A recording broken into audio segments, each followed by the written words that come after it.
Oh, really? 2 Samuel chapter 24 verses 1 through 3. Again, the anger of the Lord burned against Israel, and he incited David against them, saying, "Go and take a census of Israel and Judah." So the king said to Joab and the army commanders with him, "Go throughout the tribes of Israel from Dan to Beersheba and roll the fighting men so that we may know how many there are." But Joab replied to the king, "May the Lord your God multiply the troops 100 times over, and may the eyes of the Lord and the king see it." So why does the Lord the king want to do such a thing? 1 Chronicles chapter 21 verses 1 through 3. Satan rose up against Israel and incited David to take a census of Israel. So David said to Joab and the commanders of the troops, "Go and count the Israelites from Beersheba to Dan, then report back to me so that I may know how many there are."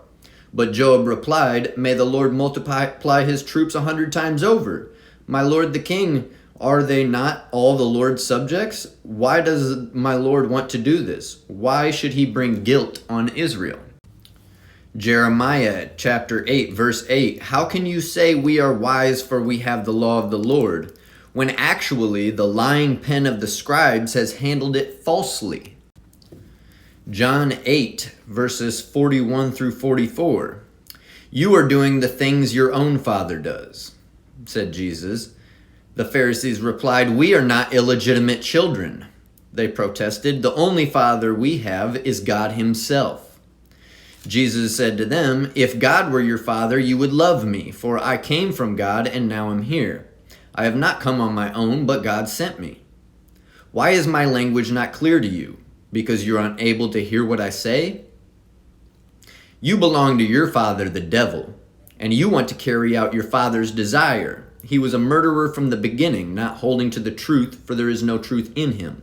When he lies, he speaks his native language, for he is a liar and the father of lies." 2 Corinthians chapter 3 verse 7.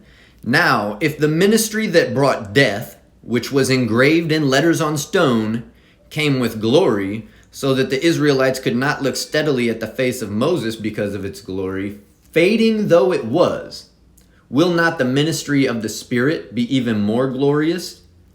If the ministry that condemns men is glorious, how much more glorious is the ministry that brings righteousness?"